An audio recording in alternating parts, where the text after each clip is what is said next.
ಎಸ್ಸಿಗ big breaking ಒಂದು ಲಭ್ಯ ಆಗ್ತಾ ಇರುವಂತದ್ದು. ಕೊರಟಗೆರೆ ಪಟ್ಟಣದ ಜೂನಿಯರ್ ಕಾಲೇಜು ಮೈದಾನದಲ್ಲಿ ನಡೀತಾ ಇರುವಂತಹ ಬೃಹತ್ ಹೊನಲು ಬೆಳಕಿನ ಕಬಡ್ಡಿ ಪಂದ್ಯಾವಳಿಗೆ ರಾಜ್ಯದ ಗೃಹ ಸಚಿವರಾದ ಡಾಕ್ಟರ್ ಜಿ ಪರಮೇಶ್ವರ್ ಅವರು ಆಗಮಿಸಿರುವಂತದ್ದು. ಇನ್ನು ಟಾಸ್ ಎತ್ತುವ ಮೂಲಕ ಪಂದ್ಯಾವಳಿಗೆ ಚಾಲನೆಯನ್ನ ನೀಡಿದ ಕೊರಟಗೆರೆ ಕ್ಷೇತ್ರದ ಜನಪ್ರಿಯ ಶಾಸಕರು ಕ್ರೀಡಾಭಿಮಾನಿಗಳಲ್ಲಿ ಒಂದು ಉತ್ಸಾಹವನ್ನ ಹೆಚ್ಚಿಸಿರುವಂತದ್ದು. ಇನ್ನು ತುಮಕೂರು ಜಿಲ್ಲಾ ಉಸ್ತುವಾರಿ ಸಚಿವರಾಗಿರುವಂತಹ ಪರಮೇಶ್ವರ್ ಅವರು ಸ್ಥಳೀಯ ಮುಖಂಡರೊಂದಿಗೆ ಅರ್ಧ ಗಂಟೆಗೂ ಹೆಚ್ಚು ಕಾಲ ಕಬಡ್ಡಿ ಪಂದ್ಯಾವಳಿಯನ್ನ ವೀಕ್ಷಿಸಿ ಆಟಗಾರರಿಗೆ ಉತ್ತೇಜನವನ್ನ ನೀಡಿದ್ದಾರೆ ಪರಮೇಶ್ವರ್ ಅವರು. ಹಾಗೆ ನೆಚ್ಚಿನ ನಾಯಕನ ಆಗಮನದಿಂದ ಪರಮೇಶ್ವರ್ ಯುವ ಪಡೆಯ ಯುವಕರಲ್ಲಿ ಸಂಭ್ರಮ ಮನೆ ಮಾಡಿರುವಂತದ್ದು. ಇನ್ನು ಈ ಹೊನಲು ಬೆಳಕಿನ ಕಬಡ್ಡಿ ಪಂದ್ಯಾವಳಿಯನ್ನ ಕಣ್ತುಂಬಿಕೊಳ್ಳಲು ಸಾವಿರಾರು ಕ್ರೀಡಾಭಿಮಾನಿಗಳು ಜಮಾಯಿಸಿದ್ದು ಕೊರಟಗೆರೆಯಲ್ಲಿ ಕ್ರೀಡಾ ಹಬ್ಬದ ವಾತಾವರಣವೇ ನಿರ್ಮಾಣ ಆಗಿರುವಂತದ್ದು. ಹಾಗೆ ಕೊರಟಗೆರೆ ಪಟ್ಟಣದ ಜೂನಿಯರ್ ಕಾಲೇಜು ಮೈದಾನದಲ್ಲಿ ನಡೀತಾ ಇರುವಂತಹ ಬೃಹತ್ ಹೊನಲು ಬೆಳಕಿನ ಕಬಡ್ಡಿ ಪಂದ್ಯಾವಳಿಗೆ ರಾಜ್ಯದ ಗೃಹ ಸಚಿವ ಡಾಕ್ಟರ್ ಜಿ ಪರಮೇಶ್ವರ್ ಅವರು ಆಗಮಿಸಿ ಏನೋ ಒಂದು ಕಾರ್ಯಕ್ರಮಕ್ಕೆ ಚಾಲನೆಯನ್ನ ನೀಡಿದ್ದಾರೆ. ಕೊರಟಗೆರೆ ತಾಲೂಕಿನಲ್ಲಿಯೇ ಮೊದಲ ಬಾರಿಗೆ ಭರ್ಜರಿಯಾಗಿ ಆಯೋಜಿಸಲಾಗಿರುವ ರಣರೋಚಕ ಹೊನಲು ಬೆಳಕಿನ ಕಬಡ್ಡಿ ಪಂದ್ಯಾವಳಿಗೆ ರಾಜ್ಯದ ಗೃಹ ಸಚಿವರಾದ ಡಾಕ್ಟರ್ ಜಿ ಪರಮೇಶ್ವರ್ ಚಾಲನೆಯನ್ನ ನೀಡಿದ್ರು.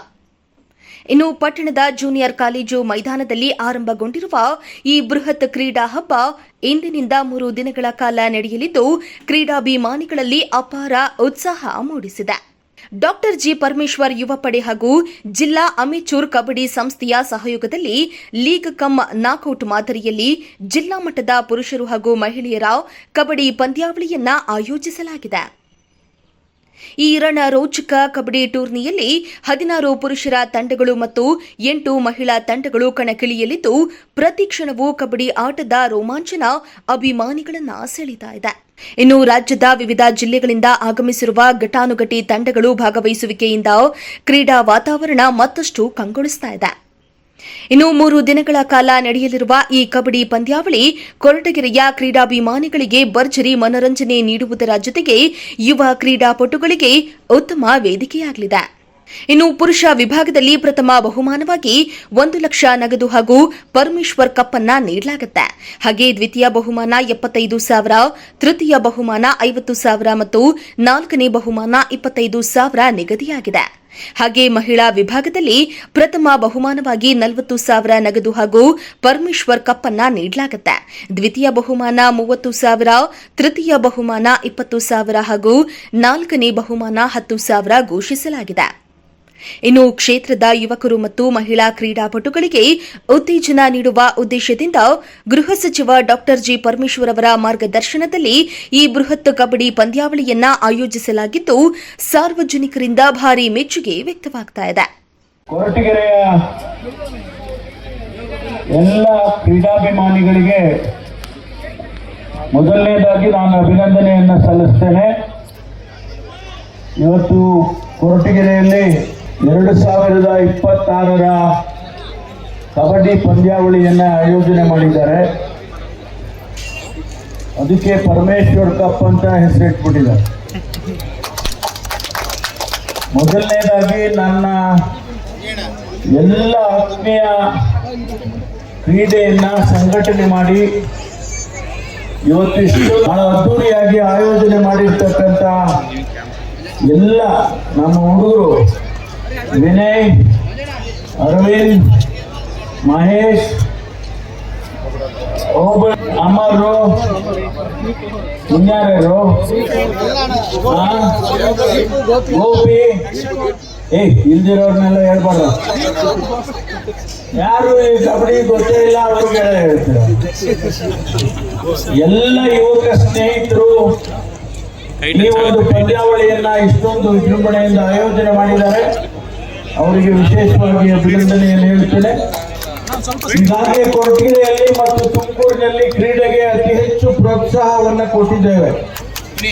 ತುಮಕೂರಿನಲ್ಲಿ 1 ವಾರದ ಕೆಳಗಡೆ ಚಾಂಪಿಯನ್ಶಿಪ್ಗೆ ತುಮಕೂರಿನಿಂದ ಆಯ್ಕೆ ಮಾಡತಕ್ಕಂಥದ್ದನ್ನ ಮಾಡಿದ್ದು ಬಹಳ ಯಶಸ್ವಿಯಾಗಿ ಆಗಿತ್ತು.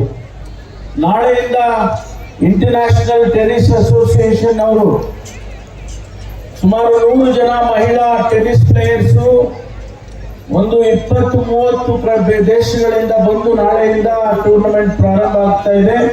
ನೀವೆಲ್ಲರೂ ಅದನ್ನು ಕೂಡ 10ನೇ ತಾರೀಕುವರೆಗೂ ಇರುತ್ತೆ, ಅದನ್ನು ಕೂಡ ತಾವು ನೋಡ್ಬೋದು. ಜೊತೆಗೆ ಈ ಕ್ಷೇತ್ರದಲ್ಲಿ ಈಗಾಗಲೇ ಒಂದು ಕ್ರಿಕೆಟ್ ಕೂಡ ಅದನ್ನು ಆಯೋಜನೆ ಮಾಡಿ ಯಶಸ್ವಿಯಾಗಿ ಮುಗಿಸಿದ್ದಾರೆ.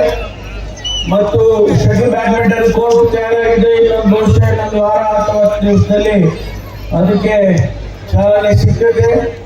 ಜೊತೆಗೆ ಒಂದು 3.5 ಕೋಟಿ ರೂಪಾಯಿ ಖರ್ಚು ಮಾಡಿ ಇಲ್ಲಿ ಒಂದು ಕ್ರೀಡಾಂಗಣ ಬಹಳ ಅದ್ದೂರಿಯಾಗಿ ಆಗಬೇಕು ಅಂತ ಹೇಳಿ ಅದನ್ನು ಕೂಡ ಈಗಾಗಲೇ ಅಡಿಗೆಲ್ ಹಾಕಿದ್ದೇವೆ. ಅದು ಕೂಡ ಪ್ರಾರಂಭ ಆಗುತ್ತೆ.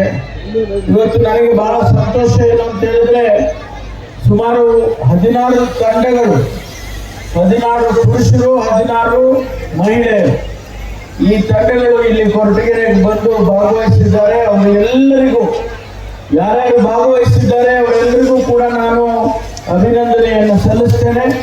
ಕೊರಟಗೆರೆ ಯಾವತ್ತೂ ಕ್ರೀಡೆಗೆ ಬಹಳ ಪ್ರೋತ್ಸಾಹವನ್ನು ಕೊಡ್ತಕ್ಕಂಥ ತಾಲೂಕು.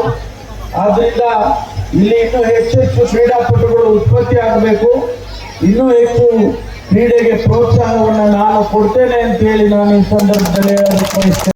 ಇನ್ನು ಇದೇ ಸಂದರ್ಭದಲ್ಲಿ ಆಯೋಜಕರಾದ ಪರಮೇಶ್ವರ್ ಯುವ ಪಡೆಯ ವಿನಯ್ ಕುಮಾರ್, ಅರವಿಂದ್, ಅಮರ್, ಮಂಜು, ಏರ್ಟೆಲ್ ಗೋಪಿ, ದೀಪಕ್, ದರ್ಶನ್, ಸೋಫಿಯಾ, ರಾಕೇಶ್ ಸೇರಿದಂತೆ ಹಲವು ಕಾರ್ಯಕರ್ತರು ಭಾಗವಹಿಸಿದ್ರು. ಇನ್ನು ಬ್ಲಾಕ್ ಕಾಂಗ್ರೆಸ್ ಅಧ್ಯಕ್ಷರಾದ ಅಶ್ವಥ್ ನಾರಾಯಣ್, ಪಟ್ಟಣ ಪಂಚಾಯಿತಿ ಮಾಜಿ ಸದಸ್ಯರಾದ ಓಬಳರಾಜು, ಬಲರಾಮಯ್ಯ, ಮುಖಂಡರಾದ ಮಹಲಿಂಗಪ್ಪ, ಎಲ್ಐಸಿ ರಾಜಣ್ಣ, ತಾಲೂಕು ಕಾರ್ಮಿಕ ಸಂಘದ ಅಧ್ಯಕ್ಷ ಜಮೀರ್ ಅಹಮದ್, ಮುನ್ನಾಬೈ, ತಾಲೂಕು ಮಹಿಳಾ ಘಟಕದ ಅಧ್ಯಕ್ಷರಾದ ಜಯಮ್ಮ, ಕವಿತಮ್ಮ, ಬುಕ್ಕಾಪಟ್ಟಣ ಪಂಚಾಯಿತಿ ಮಾಜಿ ಅಧ್ಯಕ್ಷರಾದ ಲಕ್ಷ್ಮೀ ಸೇರಿದಂತೆ ಅನೇಕ ಮುಖಂಡರು ಹಾಜರಿದ್ದರು.